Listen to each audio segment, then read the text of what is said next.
राधे राधे दोस्तों, इस परम पवित्र शारदीय नवरात्रि का पालन करते हुए आज हम पहुंच चुके हैं शारदीय नवरात्रि के 8वें दिन पर। बस 2 ही दिन में नवरात्रि का यह पावन पर्व समाप्त होने वाला है।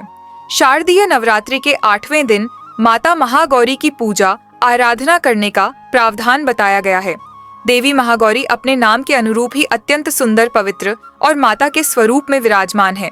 उनका वर्ण गौर है और इसीलिए उन्हें गौरी कहा जाता है।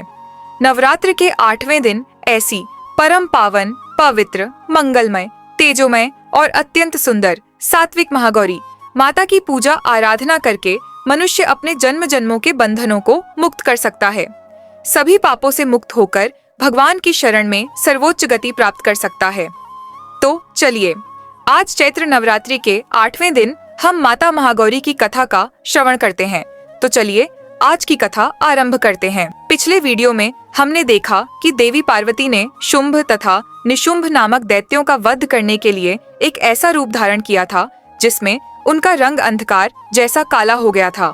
इस भयंकर रूप में उनका नाम कालरात्रि पड़ा और उन्होंने शुभ निशुंभ को उनकी विशाल सेना सहित परास्त कर दिया था। देवताओं को पुनः स्वर्ग लौटा दिया था। जब देवी कालरात्रि अपने कार्य को पूर्ण करके अपने पति भगवान शिव के पास कैलाश लौटी तो उनकी काली त्वचा देखकर भगवान शिव ने उपहास में उन्हें काली कहकर संबोधित किया और तब देवी कालरात्रि ने यह विचार किया कि उन्होंने यह रूप केवल दानवों को मारने के लिए लिया था। अतः अब उन्हें इस रूप को त्याग कर पुनः अपने सुंदर स्वरूप में वापस आना चाहिए। उन्होंने अपनी इस त्वचा को दूर करने के लिए अनेक प्रयास किए, लेकिन वे निष्फल रहीं। इसलिए आखिर उन्होंने निश्चय किया कि वे ब्रह्मा जी की तपस्या करेंगे, जिससे वे उन्हें कोई उपाय बता सके, और फिर उन्होंने ऐसा ही किया। ब्रह्मा जी उनकी तपस्या से प्रसन्न हुए और उन्होंने देवी को सुझाव दिया कि उन्हें मानसरोवर झील में स्नान करना चाहिए। ऐसा करने से उनकी पूर्व त्वचा कांति वापस लौट आएगी। देवी ने ऐसा ही किया और उन्हें अपनी पूर्व श्वेत वर्ण त्वचा वापस मिल गई। इसलिए अब उनका एक नाम पड़ा देवी कौशिकी। एक बार देवी कौशिकी ने एक दिव्य नदी में स्नान किया, जिसके कारण उनकी त्वचा और अधिक तेजस्वी हो गई और इसलिए अब उनका नाम पड़ा महागौरी। देवी महागौरी का स्वरूप अत्यंत सुंदर और ममतामयी है। उनकी 4 भुजाएं हैं। उनकी उपमा चंद्र, शंख एवं कुंद के फूल से दी गई है। इनकी आयु 8 वर्ष की बताई गई है और वे एक हाथ में त्रिशूल और दूसरे हाथ में डमरू धारण करती हैं। वे सफेद बैल की सवारी करती हैं। अष्टमी के दिन सर्वप्रथम सुबह जल्दी उठकर स्नान इत्यादि कार्य से निवृत्त होकर एक शुद्ध आसन पर देवी महागौरी की प्रतिमा अथवा चित्र स्थापित करना चाहिए। उनकी प्रतिमा को गंगा जल से स्नान करवाकर सफेद वस्त्र अर्पित करनी चाहिए। देवी महागौरी को प्रिय पुष्प है रात की रानी। साथ ही साथ उन्हें काले चने का भोग भी अर्पित करना चाहिए। उन्हें नारियल, मिष्ठान, पंचमेवा और फल भी अर्पित कर सकते हैं। माता की आयु 8 वर्ष की बताई गई है, यानी कि अष्टवर्षा भवित गौरी जो 8 वर्ष की है वह गौरी है। माता के समस्त वस्त्र और आभूषण भी श्वेत हैं। उनकी 4 भुजाएं हैं और उनका वाहन वृषभ है। माता ने अपने पार्वती रूप में भगवान शिव को पति रूप में प्राप्त करने के लिए अत्यंत कठोर तपस्या की थी। नारद पंचरात्र में बताए गए अनुसार माता ने इस प्रकार प्रतिज्ञा ली थी, वह हम वरदम शंभूम न अन्यम देवम महेश्वरात, यानी कि भगवान महेश्वर शंभू के अलावा उनका कोई और देवता नहीं है। गोस्वामी तुलसीदास जी के अनुसार भी उन्होंने भगवान शिव का वरण करने के लिए कठोर संकल्प लिया था। जन में लगी रगर हमारी बरहु, शंभू नत रहाहु कुंवारी। माता महागौरी की शक्ति अमोघ है और वे तुरंत फलदायिनी है। माता की उपासना करने से भक्तों के सभी कल्मश धुल जाते हैं।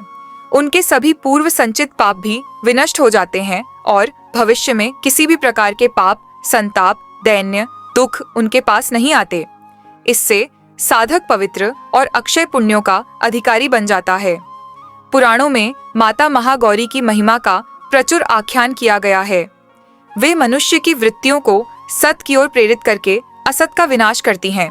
इसलिए प्रत्येक मनुष्य को प्रपत्ति भाव से सदैव इनका शरण ग्रहण करना चाहिए। चैत्र नवरात्रि में अष्टमी का दिन सबसे विशेष माना गया है।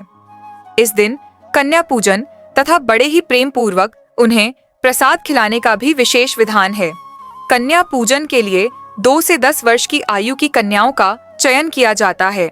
ऐसा कहा जाता है कि 2 वर्ष की कन्या कुमारी, 3 वर्ष की कन्या त्रिमूर्ति, 4 वर्ष की कन्या कल्याणी, 5 वर्ष की कन्या रोहिणी, 6 वर्ष की कन्या कालिका, 7 वर्ष की चंडिका, 8 वर्ष की कन्या शंभवी और 9 वर्ष की कन्या दुर्गा और 10 वर्ष की कन्या सुभद्रा मानी जाती है। इन कन्याओं की संख्या 9 होनी चाहिए, जो कि देवी जगदम्बा के 9 स्वरूपों को दर्शाती है।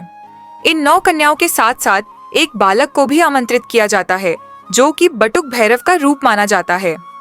महादेव देवी के सभी शक्तिपीठों की सुरक्षा के लिए एक एक भैरव को नियुक्त करते हैं, इसलिए इस बालक का पूजा में होना आवश्यक है। आप अपनी स्थानिक परंपरा के अनुसार इस प्रकार कन्या पूजन कर सकते हैं। उनका पूजन करने के बाद उन्हें भोजन प्रसाद खिलाएं और भगवान श्री कृष्ण को अर्पित प्रसाद खिला सके तो वह सर्वश्रेष्ठ होगा।